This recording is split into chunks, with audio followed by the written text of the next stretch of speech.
Important matter for RRB steno skill test. Speed 90 WPM.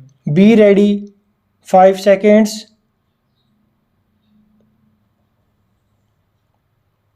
The central objective of the first 5-year plan was rehabilitation of railway assets which had fallen heavily into arrears during almost 2 complete decades before the commencement of the plan, and the cumulative effect of this was very considerable.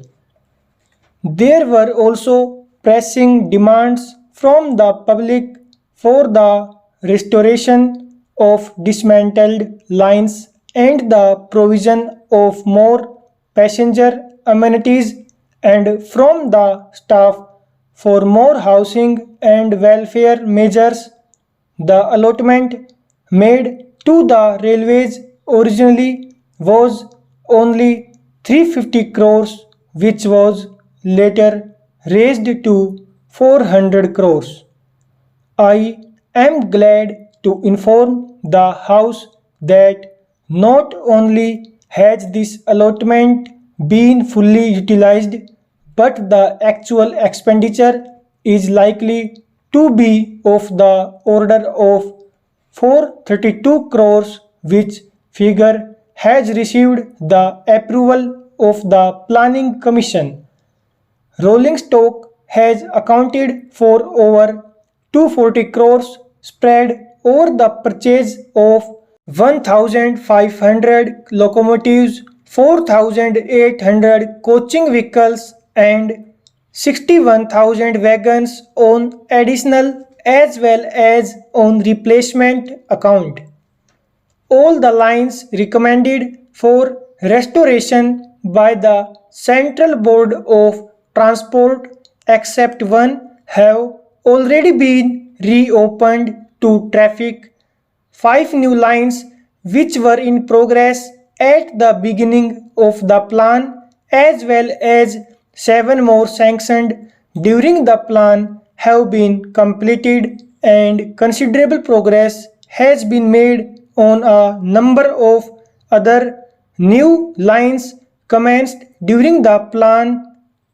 The Chittaranjan Locomotive Works, which was expected to produce 268 locomotives during the plan period, has actually produced 337 locomotives, an improvement of 25% over the target.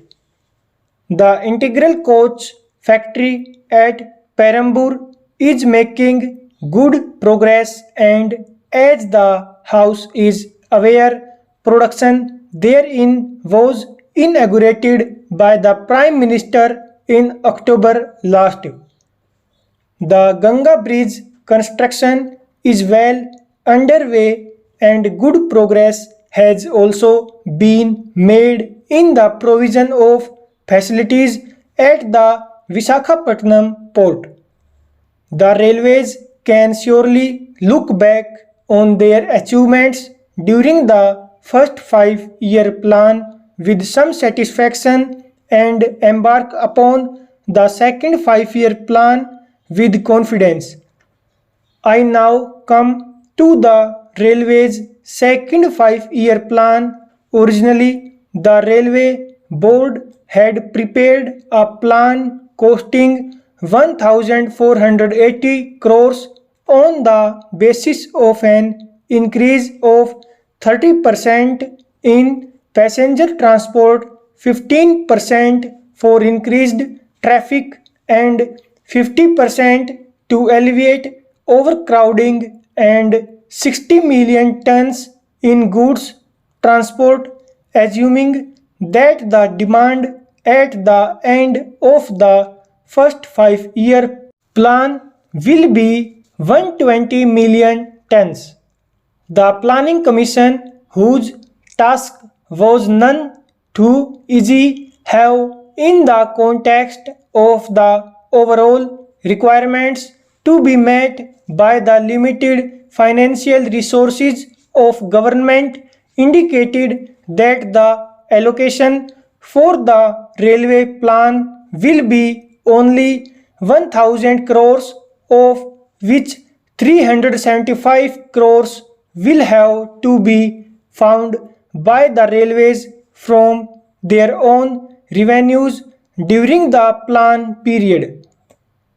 It has been agreed also that if the resources of the railways exceed this figure, they will be allowed to expand the plan outlay accordingly.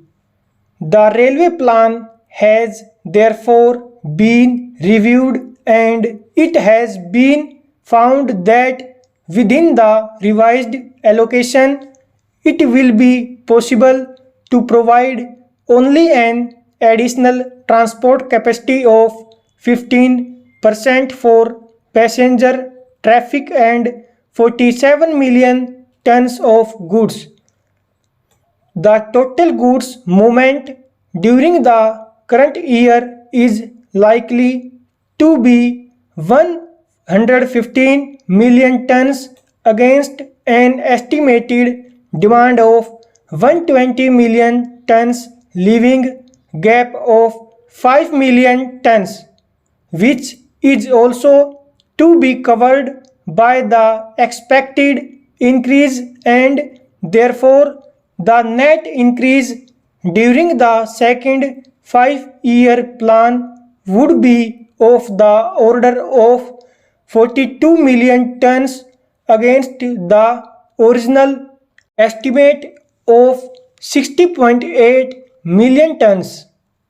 While this increase is expected to meet fully the additional traffic load of 25 million tons on account of coal and other raw materials required for the expanding steel industry and its finished products, 6 million tons more coal and 4 million tons more cement. I am afraid it will leave a meager margin for increases in trade and output in other sectors of our economy.